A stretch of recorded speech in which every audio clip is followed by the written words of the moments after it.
everyone, it's Jasmine, and today's video is about learning how to build a personal safety plan. So I hope you learned something today, and let's get started.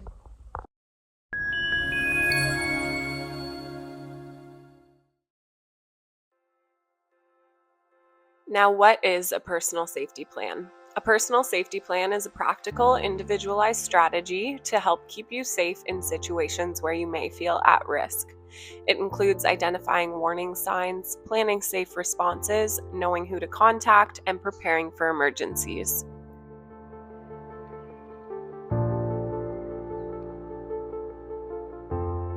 Why are safety plans important?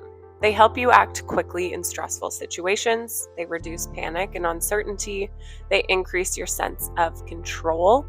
They can prevent harm or escalation. And they support both physical and emotional safety.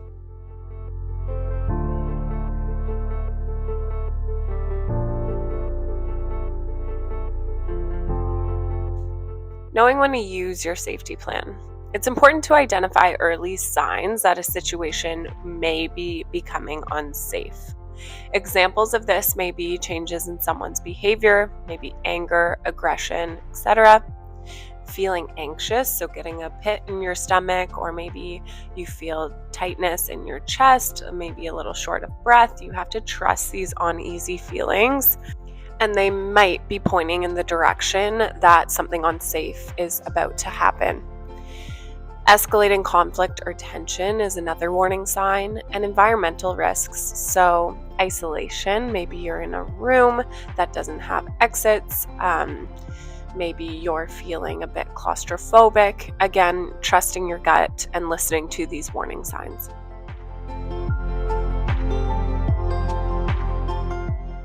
So, first things first, when it comes to developing a safety plan, once we understand the warning signs, we want to make sure we know where our safe places are.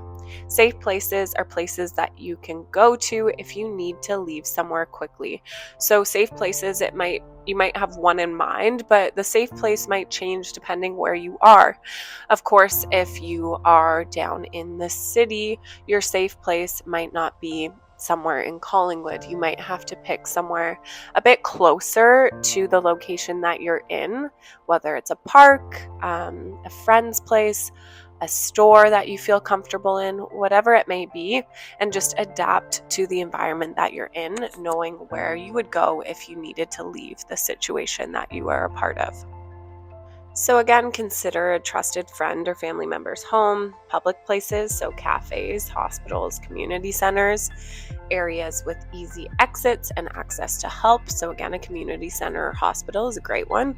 And always think about how to get to these places and how long it will take you to get there. Now, building a support network. A part of your safety plan is your support network. So it's important that you're identifying people you trust who can help you in an emergency. This can include friends or family, neighbors, coworkers, community or health professionals, and so on. If you're physically going to be writing down your safety plan, which I do actually recommend, it is important that you put these individuals' phone numbers, or if you have the ability, try memorizing them as well. Another key component of this part of the safety plan is letting these individuals know that they are actually part of your plan. That way, if they know that you are going on a trip somewhere or you're going somewhere where you're a bit anxious to head to, they will have their phone readily available, or they themselves will be readily available to support you if needed. And of course, we don't always know when we are getting ourselves into a situation where we might feel unsafe or at risk. And this is why it's just generally important that these individuals know you're a part of their safety plan, because they will prioritize hopefully picking up your phone calls. Another key aspect is keeping a list of important emergency contacts and resources. Now, we just talked about friends, families, neighbors, community workers, etc. But what I mean here is including emergency service numbers such as 911. This is also a great time to reference a video from earlier this month where we talked about when you call 911 versus non-emergency contact lines such as 811, the nursing health line, and so on. Keeping a list of all of these numbers in your safety plan could be very beneficial, making sure that we're using the right resources during the right times. Other trusted contacts, so this goes back to maybe friends and family members, and then healthcare providers. If your GP is easily accessible, you can jot them down. Whether you have other healthcare providers, support workers, and so on, just having their numbers and contact information on you at all times is very important. Another tip is to save these contacts under easy to find names on your phone. So something you're going to remember that you can quickly search and dial up. Another tip here is you can actually, on Apple phones, you can favorite contacts. And what this will do is when you click on the phone app, this contact will be starred and right under the favorites tab, so you can quickly have them put in a little list that is easy to search through.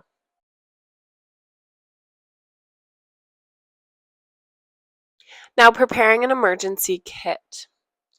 An emergency kit can be a great idea to keep on you at all times, especially if you're going on, say, trip, maybe you're heading away, you are going somewhere where, again, you know you might feel a little uneasy.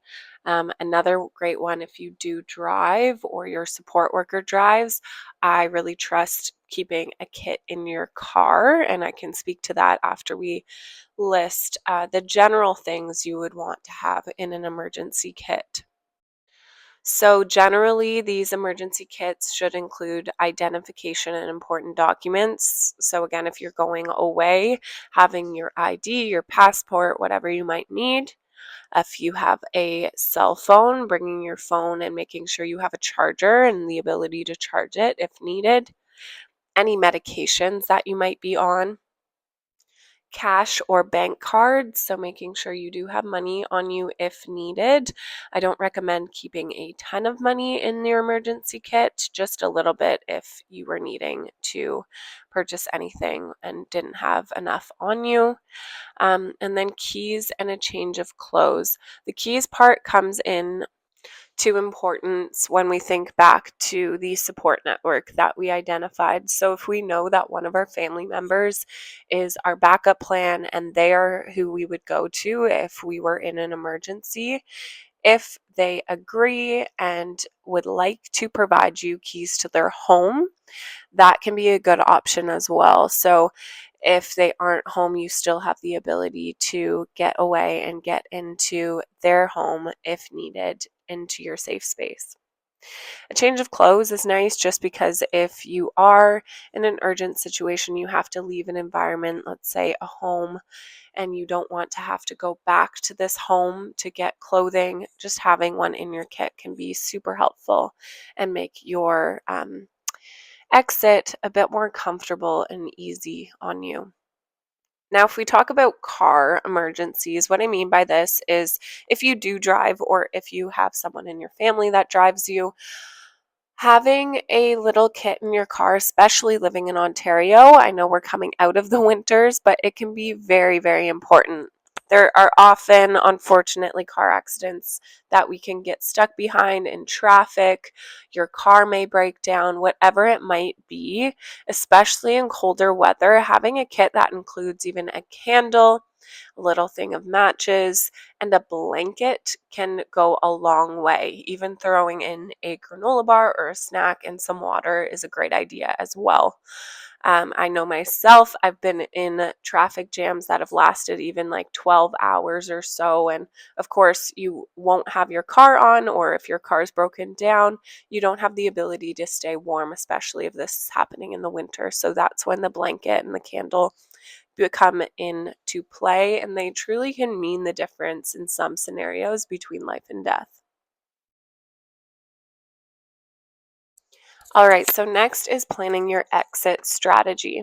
And what this means is thinking through how you would leave a dangerous situation if it occurred in any environment that you are putting yourself into. This involves considering the safest exits from your home or workplace, or again, any environment that you are heading into. Transportation options if you do exit. How are you getting to your safe space? Timing. When is it the safest to leave? You can also practice your exit plan mentally so you feel more prepared before entering a environment. To give an example, to make this more comprehensible, I work as a nurse and in the community, and I go into people's homes. Now, of course, when I'm going into people's homes, I don't know how the person is going to be feeling that day, if they're going to be anxious, maybe a bit aggressive, if there's something in the home that makes me feel uncomfortable and at risk. It's really important that I am constantly planning exit strategies. And what this means for myself is positioning myself between the individual and the door at all times. So, knowing that if I did need to leave in a hurry, I would be able to, and there's no obstacles getting in the way of me doing this. And again, that piece about imagining and mentally preparing your exit plan can be huge. Of course, if we've never gone into an environment, it's hard to imagine what the environment might look like.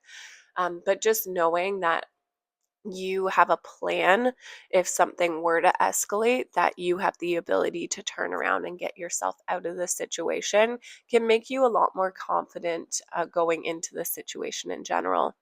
And of course, I think it's important to recognize that if you really feel uneasy about a situation, maybe just check that feeling and listen to it as well. And maybe you're not right for going into the situation, and you can communicate that to anyone with you, anyone expecting you, and so on, just to make sure that we're keeping ourselves safe at all times.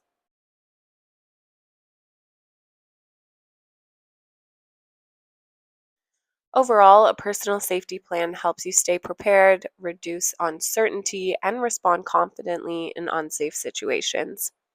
Regularly reviewing and updating your plan ensures it reflects your current needs and circumstances, allowing you to prioritize your safety at all times. Thank you for watching.